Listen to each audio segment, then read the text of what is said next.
ایوانوں کے اندر بیٹھے ہوئے لوگوں کا کام ہے کہ جن کے پاس حکومتی وسائل ہیں، جن کے پاس سارے ٹیکس جمع ہوتے ہیں، جن کے پاس بینکوں کی ساری زکات جمع ہوتی ہیں، لیکن یہ کلی حقیقت ہے کہ وہ لوگ اپنی ذاتی تجوریاں بھرنے، اپنے اثاثے بڑھانے، اس کے علاوہ انہیں کوئی دلچسپی نہیں ہے۔ الخدمت فاؤنڈیشن کی جس کام کا مختصر سا خاکہ میں نے آپ کے سامنے رکھا ہے، اس میں اللہ کے فضل سے اس وقت 15 ایمبولینس گاڑیاں ضلع گجرات کے اندر دکھی انسانی کی خدمت کے لیے،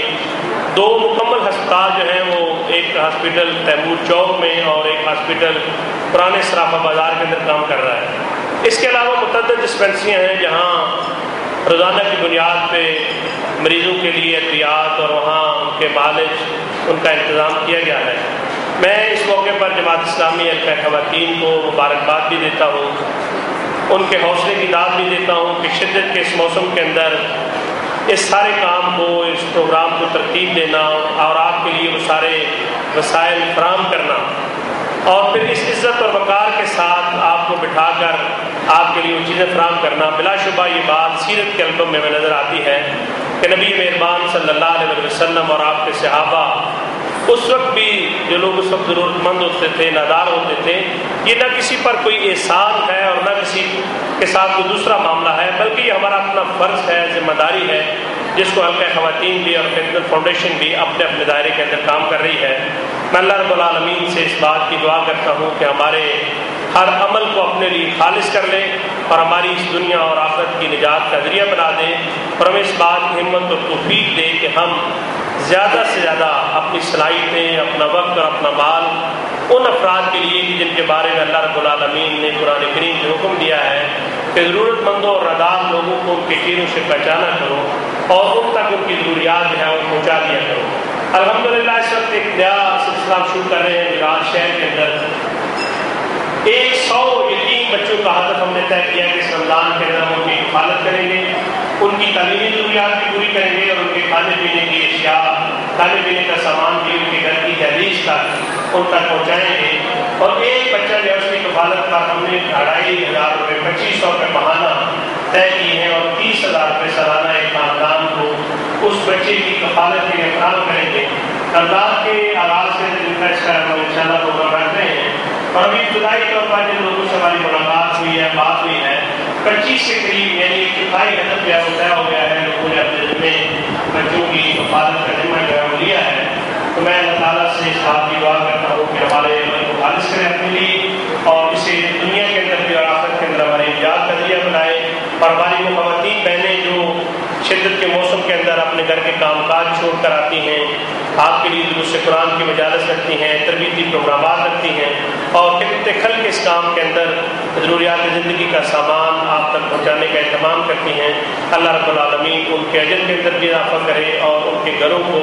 امن کا گہوارہ بنائے، ہماری اولادوں کو ہماری آنکھوں کی ٹھنڈک بنا دے اور ہمارے گھروں کو امن کا گہوارہ بنائے اور ہمارے حکمرانوں کو ہدایت نصیب کرے کہ وہ اپنی ذمہ داری کا احساس کریں، جس طرح حضرت عمر بن خطاب رضی اللہ تعالیٰ عنہ جب خلیفہ راشد تھے تو رات کو گشت کرتے تھے، لوگوں کے مسائل معلوم کرتے تھے، ان کی ضروریات معلوم کرتے اور ان کی ضروریات معلوم کرنے کے ساتھ ساتھ ان کی ان ضروریات کا جو ان کی پیش نظر ہوتی ہے ان کا اہتمام بھی کیا کرتے تھے۔ اگر ہمارے حکمران اس کا کوئی اشر اشیر کام بھی کریں تو مجھے یقین ہے کہ پاکستان کی یہ سوسائٹی اور یہ معاشرہ کہ جس کے اندر انفاق کرنے والے لوگ جو ہیں وہ بہت زیادہ ہیں،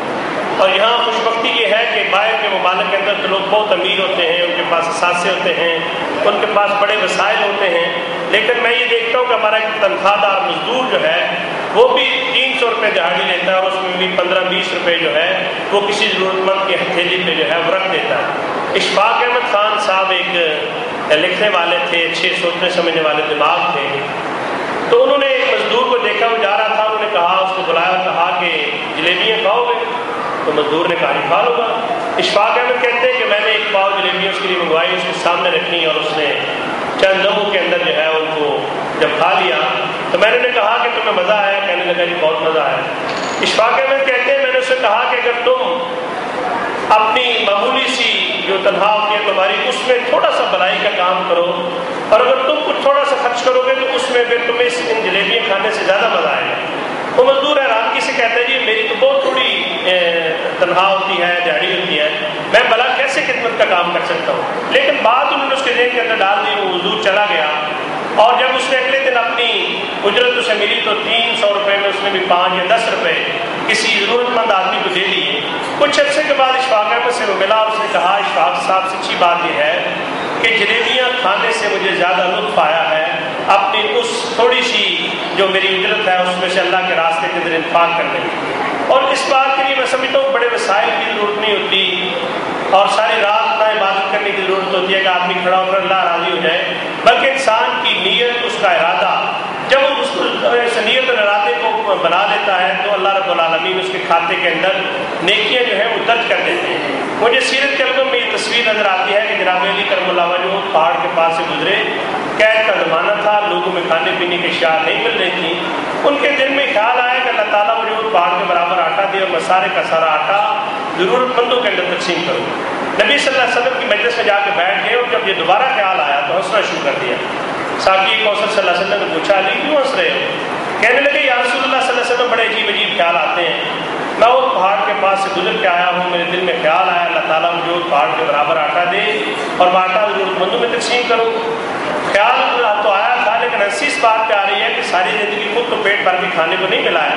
سفید پوشی کے اندر زندگی گزری ہے اور یہ اتنا بڑا خیال میرے دل میں آیا. رسول رحمت صلی اللہ علیہ وسلم نے فرمایا کہ علی رب کائنات نے تیرے اعمال نامے کے اندر وہ پہاڑ کے برابر آٹے کا ثواب جو ہے اس کو لکھ دیا. تو میں یہ سمجھتا ہوں کہ یہ نیت اور ارادے کی بات ہے. اللہ رب العالمین اس کے لیے وسائل بھی دے دیتے ہیں، آسانیاں بھی فراہم کرتے ہیں، راستے بھی کھول دیتے ہیں. چند دن پہلے یہاں میں دفتر میں موجود تھا، مجھے گجرات یونیورسٹی سے ایک فون آیا کہ گجرات شہر کی طالبہ جس نے BSc مکمل کر لی ہے وہ اپنی ڈگری لینے کے لیے یونیورسٹی گئی تو یونیورسٹی کی انتظامیہ نے اس سے کہا کہ 31,000 روپے آپ کے واجب الادا ہیں، آپ وہ پیسے دے دیں اور اس کے بعد آپ کو ڈگری مل جائے گی. تو بچی نے کہا میں نے تو فیس معافی کی درخواست دی تھی اور آپ نے میری فیس معاف بھی کر دی تھی، تو یہ 31,000 روپے کہاں سے آئے؟ تو انہوں نے کہا کہ جو فیس ہم میکسیمم معاف کر سکتے تو ہم نے کی ہے، لیکن یہ جو واجبات ہیں یہ تو بار صورت آپ نے ادا کرنے پھر آپ کو ڈگری ملے گی. تو مجھے یونیورسٹی کے ذمہ دار نے بتایا کہ اس بچی کی آنکھوں میں آنسو آ گئے. میں نے پوچھا بیٹے کیا بات ہے؟ اس نے کہا میرا ریکارڈ دیکھ لیں، جب تک میرے والد زندہ رہے میں نے فیس معافی کی کوئی درخواست نہیں کی. میں نے والد کی وفات کے بعد یہ درخواست دی ہے اور اب تو میرے پاس اتنے پیسے نہیں ہیں. مجھے انہوں نے کہا کہ آپ اس کا انتظام کر سکتے ہیں. میں نے کہا آپ بچی سے کہیں کہ اپنے کسی بھائی کو، اپنے کسی ماموں کو، کسی عزیز کو لے کے آ جائیں تو میں اس کے وسائل کو فراہم کروں گا، لیکن میں چاہتا ہوں کہ اس کی اگلی تعلیم جو ہے اس کا اہتمام بھی ہو جائے. وہ پڑھنا چاہتی ہے. مجھے اتفاق سے جیل میں جانا تھا، میں جیل میں گیا، سپرنٹینڈنٹ جیل کے پاس میں بیٹھا ہوا تھا. ظاہر ہے ایسپی رینک کا آدمی ہے، پولیس کا بندہ ہے، تو پولیس کے بارے میں تو جیسے ہی بات ہم سب کے ہیں. میں نے اس سے بات کی کہ ایک طالبہ ہے جو اس نے BSc مکمل کیا، اس کے ڈگری لینے کے لیے 31,000 روپے اس کی ضرورت ہے. تو سپرنٹینڈنٹ نے اپنی جیب کا ہاتھ ڈالا اور 10,000 روپے نکال کے مجھے کہا ڈاکٹر صاحب یہ پیسے میری طرف سے آپ اس طالبہ کے لیے رکھ لیں. جو لوگ میرے ساتھ گئے تھے وہ ٹیکس لا واقعات سے آئے تھے کسی قیدی سے ملاقات کرنے، تو انہیں جب اس بات کا اندازہ ہوا تو جیل دروازے سے باہر انہوں نے کہا کہ باقی جو 20,000 روپے ہیں وہ ہم آپ کو دیں گے. تو میں نے کہا آپ تو ہمارے مہمان ہیں، آپ کیوں دیں گے؟ تو اس نے مجھے کہا کہ صبح گھر سے نکلا تھا تو میری اہلیہ نے مجھے کہا کہ 20,000 روپے زکوٰۃ کی مد کے اندر میرے پاس ہے، یہ کسی کو پہنچانے ہیں. تو شاید میں اسی لیے گجرات آیا ہوں اور آج یہ ایک بڑے مقصد کے لیے مجھے موقع مل گیا ہے. تو اس لیے میری بہنوں میں آپ سے جو بات کہنا چاہتا ہوں، یہ ٹھیک ہے وقت بدلتا رہتا ہے، حالات بدل جاتے ہیں، لیکن آپ اگر اپنی نیت اور ارادے کے اندر اخلاص پیدا کر لیں، اپنی کسی بہن کا مسکرا کے استقبال کریں تو اللہ کے نبی صلی اللہ علیہ وسلم نے فرمایا یہ بھی صدقہ ہے، اس کا بھی اجر آپ کے کھاتے کے اندر لکھ دیا جائے گا. اور اگر ہم یہ طے کر لیں سورہ الحجرات کی روشنی کے اندر ہم کسی کی غیبت نہیں کریں گے، اس کی پیٹھ کے پیچھے اس کی برائی بیان نہیں کریں گے، اور جس سے ہمیں دکھ پہنچا ہے اس کے ساتھ بھی اچھے انداز سے، اچھے اخلاق کے ساتھ پیش آئیں گے، تو میرا اپنا احساس یہ ہے کہ بہت سارے وسائل خرچ کرنے سے، ساری ساری رات اللہ کے راستے میں عبادت کے لیے کھڑے ہونے میں اللہ رب العالمین اپنے خزانوں سے ہمارے اس ارادے کی بنیاد پر ہمارے اعمال نامے کے اندر بہت سارا اجر اور ثواب اور انعام جو ہے وہ لکھ دیں گے. اللہ رب العالمین ہم سب کو اپنی زندگی کے انفرادی اور اجتماعی دائرے میں اپنے حصے کا کام کرنے کی توفیق دیں. میں ایک بار پھر بات اسلامیہ خواتین کی اپنی محترم بہنوں کا شکر گزار ہوں اور آپ کا بھی شکر گزار ہوں کہ آپ